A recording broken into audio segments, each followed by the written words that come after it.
It's a pleasure.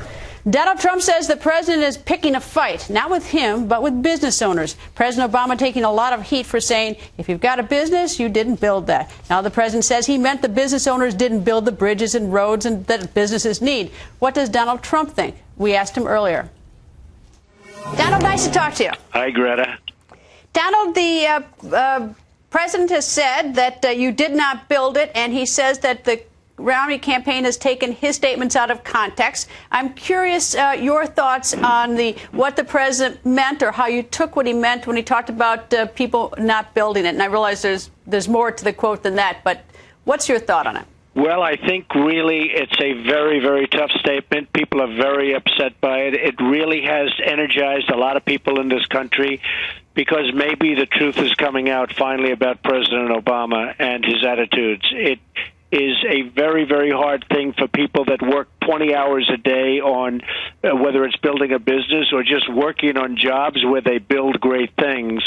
It's very hard for those people to take. When they hear a statement like that, it's a very, very difficult statement for them to take. Does it reflect a bigger ideology and sort of a real difference between the two candidates? President Obama thinking perhaps that the government has a greater role in helping business, and the Republican view, Governor Romney's view, is that it's the individual who has the greater role in building business. Well, I think it does reflect ideology. There's no question about it. I think this is where Obama comes from in the first place. This is what he really believes. This is what he thinks. I think he wished he didn't make the statement because it's gotten tremendous heat. And you see other things, I mean, not only this, but other things are leading to a point where, as of yesterday, Romney is leading in various polls and doing very well. So people are not wanting to hear that in this country. When you look at what's happened with this country, how this country has built itself up from its bootstraps. I mean, how they've worked. People have worked so hard. And forget about Donald Trump. I mean, people, and I do work hard, and I'm proud of that, but people are working hard, and then they hear a statement like this, they don't like it. Vice President Biden has said that the wealthy do very, very well and do not need a tax cut. Now, I think it's indeed true that Donald Trump, you're very wealthy, you do not need a tax cut. But tell me how a tax cut, or the continuation of the existing tax rate for you, what it does for you in terms of job creation. Are you more likely to create more jobs if it stays as it is, or not? What's the real impact on business? Well, Greta, look at what's happening right now. It's stagnant. Everybody is just holding back. Nobody knows what's going to happen. Nobody wants to invest in this climate. And people that have money are holding back.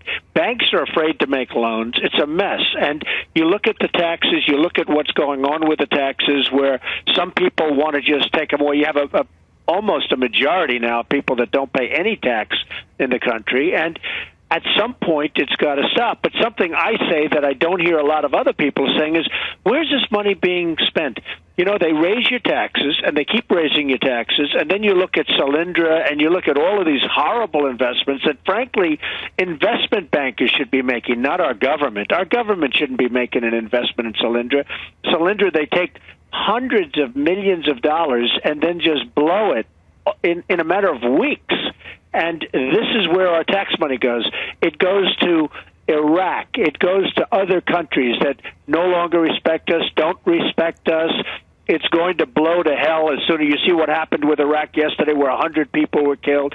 And we're in there for $1.5 trillion, and we have nothing to say about it.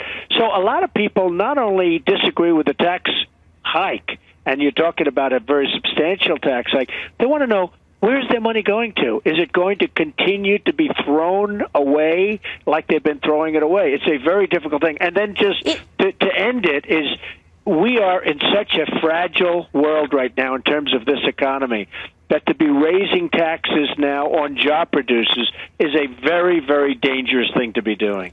Well, it's very dangerous if it has a direct impact on your job creation. And I'm curious whether or not, as a realistic matter, is that, forget whether, people think it's fair or not fair, whether, who's paying taxes, who's not paying taxes. Would a tax hike have an impact on how many jobs Donald Trump creates beginning January 1? Well, it would, but if you look at Obamacare, that's a 21 different tax hike. You know, if you look at that, I was reading this morning that there are in there 21 at a minimum, but 21 different taxes, and you're talking about a tax hike of 21 different taxes, and in some cases new taxes being put on. And even the Supreme Court said it was a tax. So you look at that and you add that with everything else, and it certainly does have an impact. We're not talking about small tax increases. We're talking about very major tax increases, and maybe the biggest tax increase of all is Obamacare.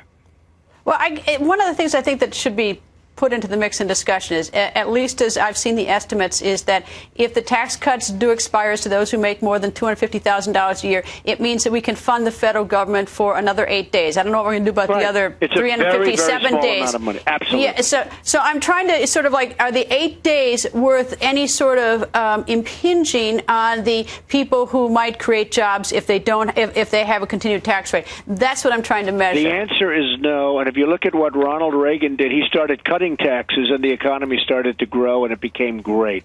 And frankly, it's such a wrong answer. And people really have other choices.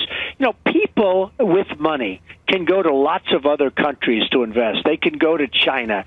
They can go to India. They can go to many other places. It's no longer like in the good old days where you go to a different state. If you don't like New York, you could go to Florida.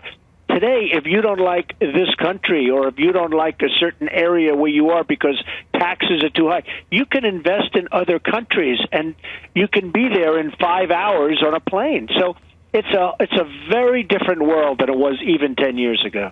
All right. Secretary of Treasury Geithner today testifying before the House Financial Services. He said this in part, and I'm curious whether or not you agree with him. He said that what is happening in the country is that as a result of the Obama administration policies, that increased credit that is becoming more available at banks.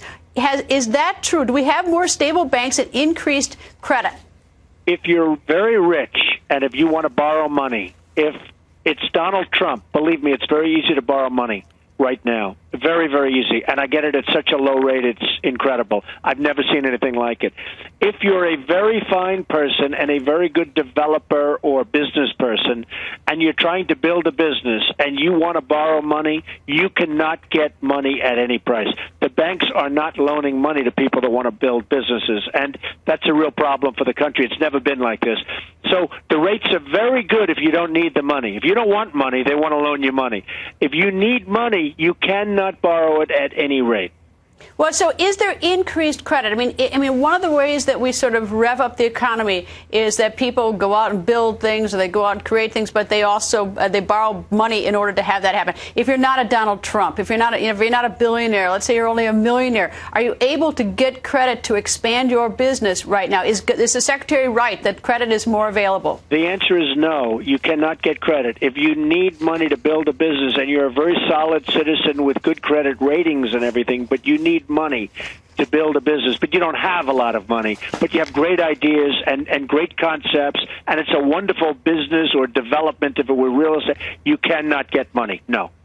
Is there anything that the Obama administration has done that you think is really smart to help the business community to create jobs? Look, I think they're trying. Obviously, they have to be trying. It's inconceivable to think that they're not. But certainly not a lot is happening to help the business community. Business is in a funk. They're in a total funk right now. They're just not moving. They're afraid to move. Whether it's Obamacare happening and what's going to be the next thing that comes down the pike. So business is not moving. It's stagnant. They don't have confidence. I'm sure they're trying. You know, I mean, Geithner is a good man. They want to try, but it's not happening, Greta. It's just not happening. But that sort of feeds into the recent Gallup poll, is that 2-1, apparently, the American voters like President Obama more than Governor Romney. President Obama's likability factor is 2-1 better than Governor Romney. But likability, is that a reason to vote for someone? Well, you know, it is always a reason to vote for someone. I happen to think Mitt Romney is a very nice man. You look at his family, it's a great family. His wife is an amazing woman, a great woman.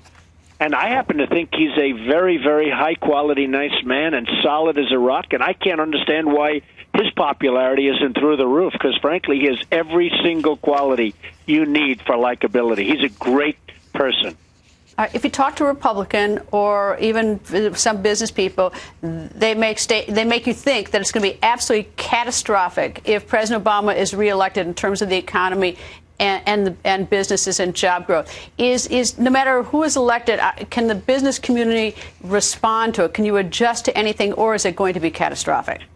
Well, it's certainly not going to be very positive. I mean, there are many people that are waiting to see what happens with the election. And if Mitt Romney gets in, they're going to be investing, and they're going to be going wild, and they're going to be creating jobs. And if Obama gets in, I think they're going to be very, very upset and go to lots of other places. They have very little confidence in the country.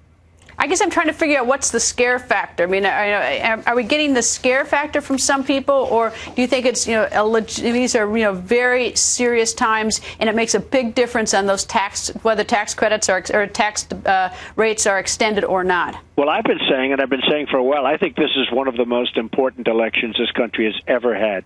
There's a whole psychology. You started off this interview talking about building businesses and, what the statements were and everything else. The fact is, that is a mindset right now, that we didn't do it, that people that work hard didn't do it. It had virtually nothing to do with them. Well, that is not what it's all about, and that's not what this country is all about. So I think that people are very nervous, and I think they're actually, in many cases, scared. Business people, hardened veteran business people, are scared to see what would happen if Obama gets a second term. Donald, thank you. Always nice to